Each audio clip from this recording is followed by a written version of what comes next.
Buen día, Totón. Voy a hablar en castellano, si no os parece mal. Bueno, gracias por la invitación que me permite volver a Barcelona y ver a viejos amigos y hablar de un tema que me apasiona, que es todo lo que he recogido en este libro, La política en tiempos de indignación. Yo voy a hacer dos cosas, si os parece bien, voy a hacer una pequeña introducción a lo que son las tesis fundamentales del libro y una segunda parte en la que voy a hablar de una cosa que no está en el libro, porque ya el libro ya está y el que lo quiera leer. Sabéis que esto de las presentaciones de los libros tiene una paradoja, ¿no? Y es que si el libro se presenta demasiado bien, nadie lo compra y ya nadie lo lee. Sobre todo nadie lo lee, que es lo importante, ¿no? ¿Para qué si ya está bien resumido, ¿no? Y si lo haces muy mal, pues lo mismo. Entonces, peor, nadie lo lee tampoco. Entonces, las presentaciones del libro hay que hacerlas regular. Es un aperitivo, ¿no? Te voy a ver si lo hago regular de tal manera que os pico la curiosidad y lo leéis, porque aquí no me da tiempo a contarlo todo. Pero, bueno, voy a tratar de 5 ideas que me parece que serían nucleares sobre el libro. Y luego, en la segunda parte, voy a hablar de qué está pasando en la política en el mundo de las redes. ¿Qué está pasando con Internet, con las redes sociales, y si esto está modificando la política y, lógicamente, también, claro, todas las cuestiones relativas a proximidad, participación ciudadana, que son las que más os interesan a vosotros, o no, y hasta qué punto, ¿no? Os quería advertir que yo soy filósofo, como ya se ha dicho, nadie es perfecto, y por tanto soy una persona teórica, ¿no? Y no esperéis de mí soluciones, catálogos, propuestas, ¿no? Sino más bien vengo un poco a molestar, ¿eh? Bueno, a molestar, a dar que pensar, a decir, pues a lo mejor no da para tanto, hay estos inconvenientes, hay estos problemas, a problematizar algo que a lo mejor uno ha llegado aquí con un asunto muy claro y a lo mejor si sale de aquí con el asunto menos claro es que yo he conseguido el objetivo. A lo mejor luego el alcalde de su pueblo, en fin, se enfada, pero mi trabajo es conseguir problematizar las cosas, ¿no? Y no tanto ofrecer soluciones, ¿no? Bueno, luego hay un ciclo de formación y vendrá mucha gente aquí a corregir los desaguisados que yo pueda hacer, no os preocupéis, ¿no? Y la otra cosa es que hay ciertas cosas en las cuales yo creo que hay mucho tópico. Esto de la indignación, o sea, lo que está pasando en la política, está pasando algo muy raro en la política, que tiene muchas manifestaciones, y uno de los efectos laterales de esto es que se ha llenado todo de tópicos, de lugares comunes, de cosas que se dan por aceptadas, y generalmente a los filósofos nos gusta llevar la contraria, ¿no? Y decir, bueno, pues a lo mejor eso que decía Marx, ¿no? De que hay que poner el mundo patas arriba, ¿no? Bueno, pues a lo mejor a nosotros nos gusta mirar las cosas por detrás. Decir, bueno, pues a lo mejor no es exactamente así. O como aprendí yo de mi maestro Robert de Ventós, que decía, cuando veas un linchamiento, hay que defender a la persona linchada, ¿no?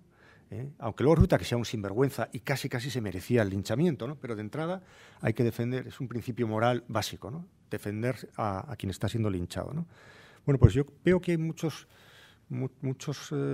cosas que están en un verdadero linchamiento. Por ejemplo, la clase política. Luego hablaré un poco de la clase política, ¿no? Y se ofrecen soluciones con gran entusiasmo sin haber recapacitado un poco sobre su viabilidad, sus límites, sus efectos secundarios, ¿no? Bien. Cuando se escriba la historia de la democracia en España, pero no solo en España, reciente, probablemente se hable, digo yo, porque no soy historiador, se hablará de 3 grandes periodos, ¿no? Antes de la crisis, ¿de qué hablábamos los que nos dedicábamos a estos temas? Pues hablábamos de la desafección ciudadana. ¿Os acordáis de eso? Ya no habla nadie de eso, ¿verdad? Ahora la desafección ciudadana ya no es un problema, ¿no? Aquí no había manera de hacer que la gente se interesara, el desafecto, tal, ¿no? La crisis económica, con todo lo que lleva consigo, supuso un gran momento de politización. Se politizó la sociedad, es decir, bueno, todos esos movimientos de protesta, se cuestionan ciertas prácticas, ciertas cosas, hay una vigilancia brutal sobre el sistema político, etc. Bueno, bien, ahí está, ¿no? Yo sostengo que estamos en una tercera fase, en la cual se trataría de ver cómo conseguimos que toda esa fuerza cívica que se generó en torno al 15M y en torno a la crisis, que tuvo, en otros sitios tuvo sus manifestaciones, en Cataluña ya sé que también tuvo una manifestación un poco distinta y peculiar, que todo eso no quede en un desahogo improductivo y sea eficaz en orden a transformar nuestros sistemas políticos y mejorar nuestras democracias. Entonces, mi tesis es que las lógicas que funcionan en momentos de indignación y de protesta y de movimiento social no son exactamente las mismas que las lógicas que deben funcionar en movimientos de transformación democrática. Y o hacemos este cambio, cada uno a su nivel, vosotros tenéis ahí mucha responsabilidad, pero todos tenemos alguna responsabilidad, o hacemos ese cambio o esto se quedará en nada. Por poner un ejemplo, en el momento de la crisis lo más importante era identificar al culpable, ¿no? Ahora se trata de construir una responsabilidad colectiva. Son dos cosas distintas, ¿no? Son dos cosas distintas. Bien, yo quería haber titulado este libro de otra manera, lo que ya he titulado La política explicada a los idiotas, pero tengo un hijo pequeño de 12 años que es muy listo y me dijo, pero hombre, Aita, ¿cómo vas a...? ¿Quién va a ir a una librería y me da un libro de política para idiotas y tal, ¿no? Y me desarmó completamente. Un día desayunando en casa y dije, bueno, vale, yo que estaba muy contento con ese título, lo reservé para la introducción y le puse este nombre. Pero la idea la sigo manteniendo. Es decir, idiota, la palabra idiota viene del griego idiotes, que significa, el idiotes era el que no se preocupaba por los asuntos comunes, el que vivía su vida particular, ¿no? No sé qué extraño destino ha hecho que ahora mismo más bien se hayan invertido los términos. Ahora mismo más bien los listos son los que no se dedican a lo común y van a lo suyo, ¿no? Y los más tontos están en la política, ¿no? Según el imaginario común, ¿no? Pero hay que pensar, no conozco esa historia del término, hay que pensar que en un momento los idiotas eran los que iban a lo suyo, ¿no? Bueno, yo sostengo en el libro que se puede hacer una tipología de los idiotas, distintos tipos de idiotas, ¿no? Que además para estos temas que os interesan a vosotros yo creo que son de cierto interés, ¿no? Que es, por un lado existe el idiota, podríamos llamar el idiota esférico, el idiota que es idiota lo mires por donde lo mires, que es decir, aquel que no le interesa absolutamente nada a la política, ¿eh? Lo cual, por cierto, no impide que la política se interese por él, ¿eh? Porque la política se interesa de todos nosotros, ¿eh? Bueno, yo sostengo que uno tiene derecho a estar implicado en política de manera muy diversa, ¿no? Probablemente las personas que estamos aquí nos interesa la política bastante más que la media, pero no somos ejemplares, ¿no? O sea, no tenemos que pensar que todo el mundo, y vosotros que hacéis procesos de participación ciudadana, no podemos exigir a todo el mundo el mismo grado de implicación y de interés con lo público que tenemos nosotros, ¿no? Que en algunas cosas ya somos un poco raros, ¿no? Si hay pluralismo en el eje izquierda-derecha, también debe haber pluralismo en el eje más interesado por la política, menos interesado por la política, ¿no? Bueno, yo creo que es una vida menos lograda y menos buena que la vida de los que tenemos interés por lo público y por lo común, pero es legítima, ¿no?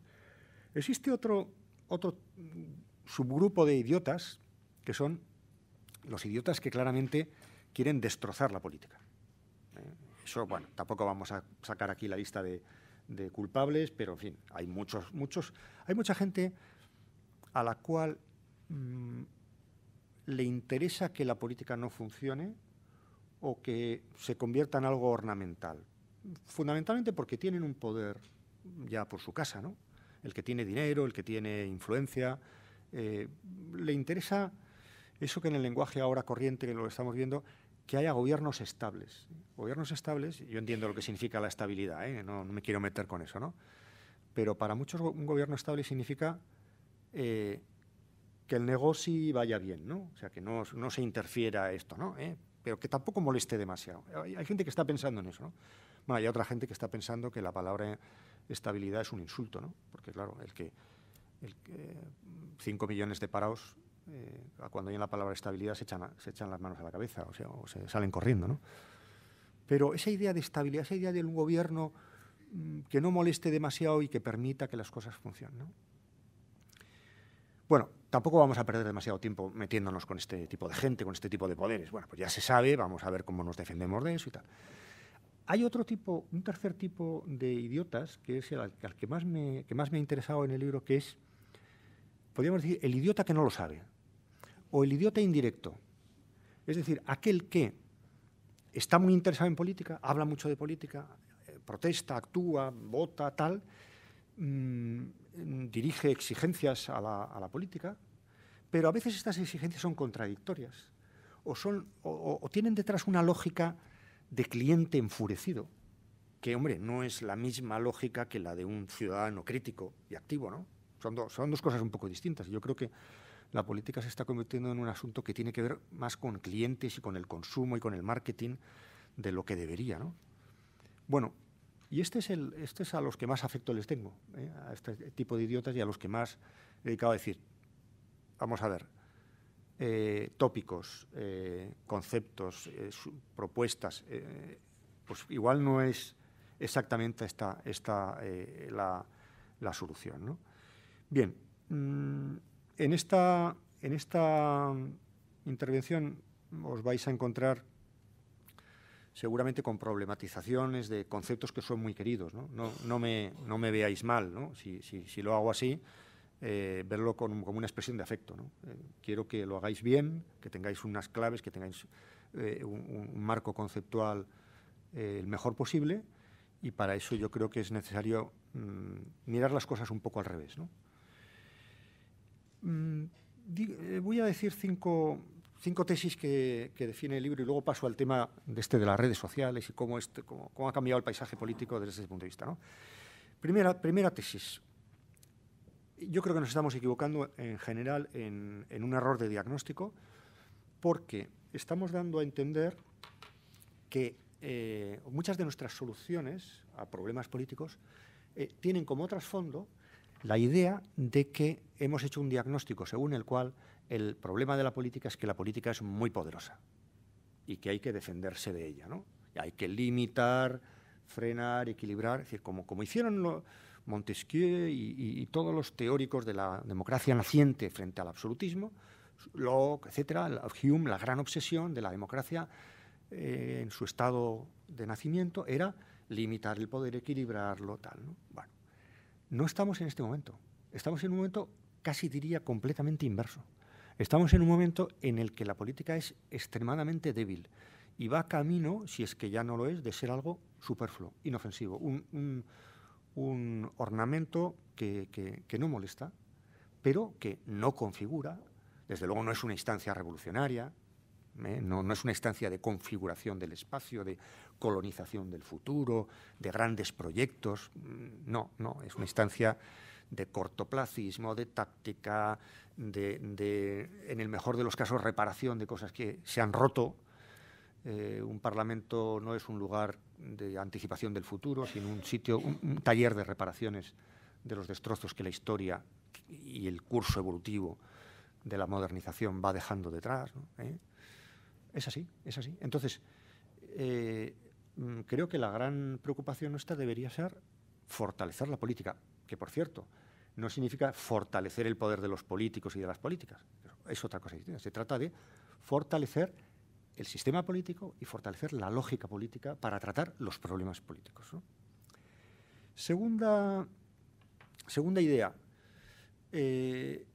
También nos estamos equivocando en que, en fin, con esto le llevo la contraria al CIS, y claro, llevarle la contraria al CIS es una cosa muy peligrosa, ¿no? Pero, porque uno probablemente se equivoque.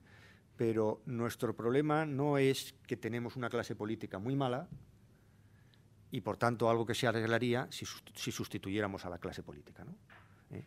O si repitiéramos las elecciones, ¿no? Que eso ya es el colmo, ya pensar que eso arreglan las cosas, ¿no? Bueno, ¿os acordáis ese chiste que se contaba muy malo de la Renfe, ¿no? Que descubrieron que todos los accidentes de tren, el vagón más afectado era el último, y entonces decidieron suprimir el último vagón en todos los trenes, ¿no? Pues es exactamente, sí, os habéis reído, pero es exactamente lo mismo que dice mucha gente. Son todos iguales. Que se vayan todos. Tú te montas en un taxi en Madrid, en Barcelona, no a esta altura. En Madrid, alguna vez me ha pasado, voy al Congreso de los Diputados y te miran como si fueras a un puticlub, ¿no? Y, bueno, que se vayan todos. Vamos a suprimir el último vagón, ¿no? Ya, ¿y entonces qué queremos? ¿Que gobiernen los técnicos? Perdón, que aquí hay muchos técnicos, ¿no? Los funcionarios. Hay que bajar el sueldo de los políticos. Ya, ¿sabéis qué efecto tiene eso inmediato? Que se llenan los parlamentos de funcionarios. Yo soy funcionario, ¿no? No tengo, en fin, no es nada malo, pero, hombre, no somos la gran profesión, no tenemos que dirigir el país. Yo creo que el país se tiene que dirigir desde una pluralidad de puntos de vista y de intereses, ¿no? Bueno, entonces, no es un problema de la clase política, aunque la clase política sea mejorable, como es la de los profesores de universidad y otras muchas, ¿no? Yo creo que tenemos un problema, sobre todo, esto también creo que os puede servir como un criterio también a la hora de pensar el tema de la participación, que es, hay gente que está dando a entender que nuestro problema político es que nosotros, los ciudadanos, sabemos lo que hay que hacer, los políticos saben que nosotros lo sabemos y no nos escuchan, y el problema se arreglaría si los políticos nos escucharan y hicieran lo que nosotros sabemos que hay que hacer.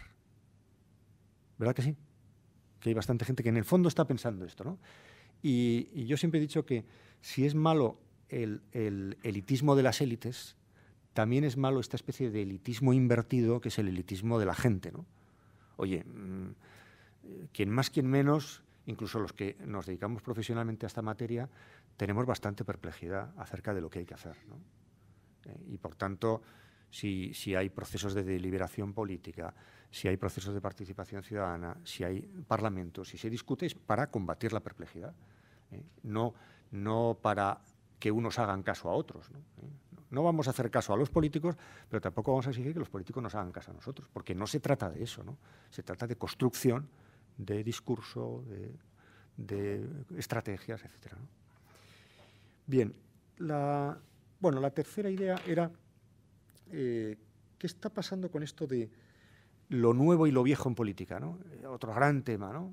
¿Qué es lo nuevo y lo viejo en política? Bueno, pues yo doy alguna clave en el libro para explicar por qué ha pasado para que la cuestión de lo nuevo y lo viejo en política se haya convertido en el eje central, en la gran discusión.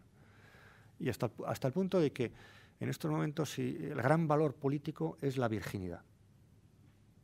En las primarias norteamericanas, sobre todo en el lado republicano, cuanto más sea uno capaz de presumir de que no tiene nada que ver con la política, mejor. Lo digo por poner un ejemplo de Estados Unidos, ¿no? Y no ninguno de aquí cercano, que también se podrán poner, ¿no? ¿Usted qué mérito tiene? Que yo no he hecho nada en política. Hombre, no sé, eso igual no es... y de hecho no funciona hasta el punto de que, ahora sí que voy a tener que poner un ejemplo concreto, que es cuando Podemos irrumpe aquí, por cierto, un verbo muy de nuestra época, irrupción, fuerzas emergentes y tal. Podemos dice, ya no existe el eje de izquierda-derecha, sino solo viejo y nuevo, ¿no?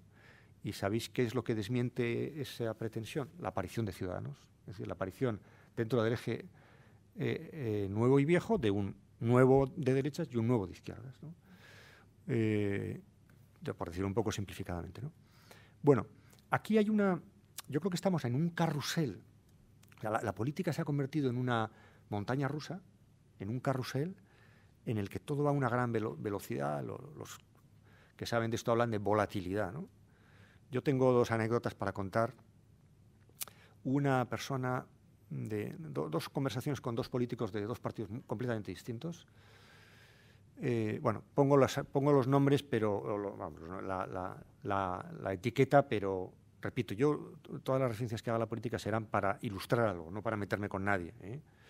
Y además estas dos personas son amigos y colegas universitarios, ¿no? Una persona de UPyD me la encuentro un día por San Sebastián paseando abatido, hace 2 años. Y le digo, ¿qué te pasa? ¿Qué tal? Estaba triste. Y me cuenta la siguiente historia. Me dice, mira, nosotros estábamos preparando la pira en la que íbamos a quemar al bipartidismo y de repente llegan unos tíos por detrás, nos empujan y nos hemos caído al fuego y nos estamos abrasando, pero la pira la hemos hecho nosotros. O sea, nosotros hemos preparado el argumentario, la exigencia crítica, hemos hecho todo el trabajo, ¿no? ¿Y qué derecho tienen estos y no nosotros a quemar, a asistir como espectadores, ¿no? Qué injusta es la política, ¿no? ¿Cuántas veces a él en que hace el trabajo y sobre todo en una dinámica tan veloz se encuentra víctima de su propia estrategia, ¿no? Otro ejemplo, un dirigente de Podemos le llama un día o me llama, no me acuerdo para qué, y ¿qué tal estáis? Y me dice, estamos muy mal. Esto era hace 10 meses, cuando Podemos estaba muy mal, ¿os recordáis? Cuando Podemos estaba muy mal.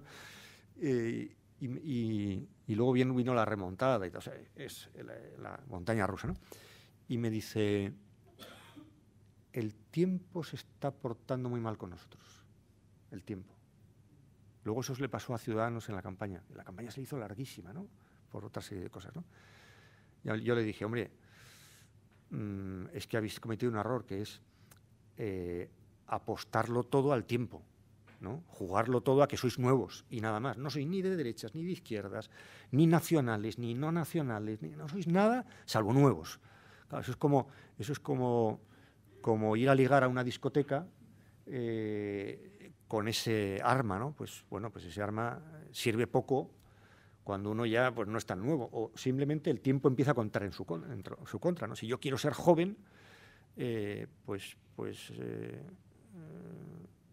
el momento que yo apuesto solamente por eso, el tiempo juega en mi contra. Y por eso pues, no tiene que recurrir a otras estrategias más sofisticadas, ¿no?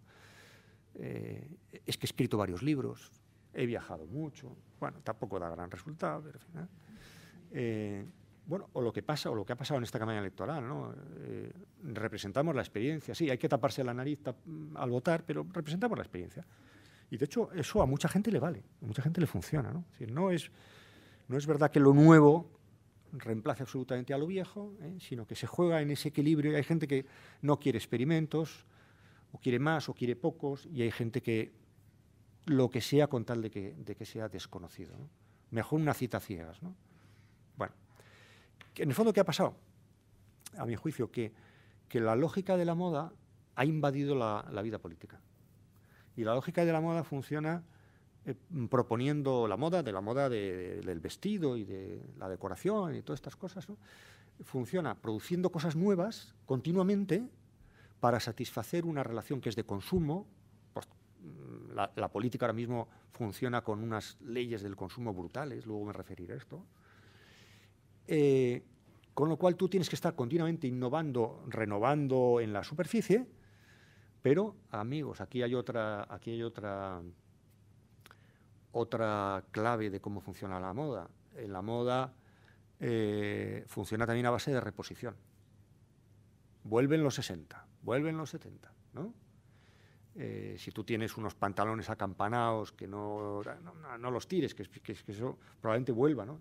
Las corbatas hay que guardarlas y a lo mejor dentro de poco estamos todos los profesores universitarios así pasando mucho calor y tal, que eso puede volver, ¿no?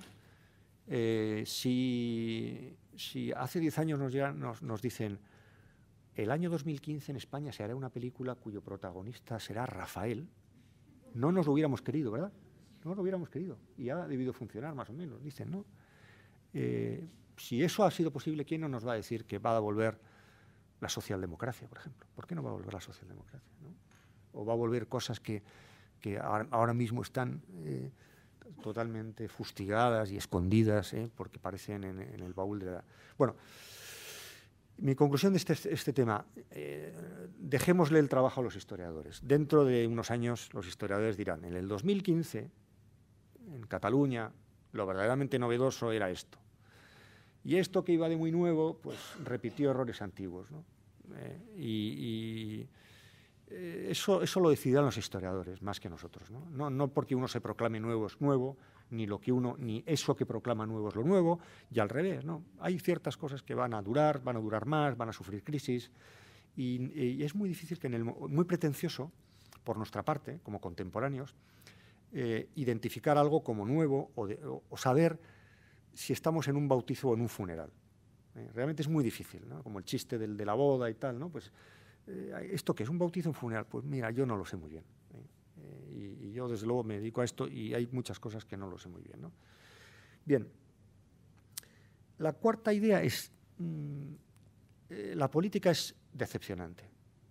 Y esto yo creo que hay que decirlo también, ¿no? No hay que calentar demasiado a la gente con demasiadas expectativas. Y además vosotros tenéis que ver con procesos de tipo sociopolítico, y yo creo que estas cosas hay que saberlas y hay que decirlas el primer día de clase. La política es decepcionante, fundamentalmente por tres razones. La primera de ellas es porque hemos querido los seres humanos que la política sea un lugar de confrontación, de crítica, de desvelamiento, de alternativa, y por tanto el tipo de comunicación que se establece en la política es un tipo de comunicación negativo, es un blaming game, que dicen los ingleses, ¿no? Los anglosajones, ¿no? Nadie en un parlamento dice, oiga, usted qué bien habla, qué bien ha dicho eso, me gusta mucho, ¿no? No, al revés, siempre se le critica, ¿no?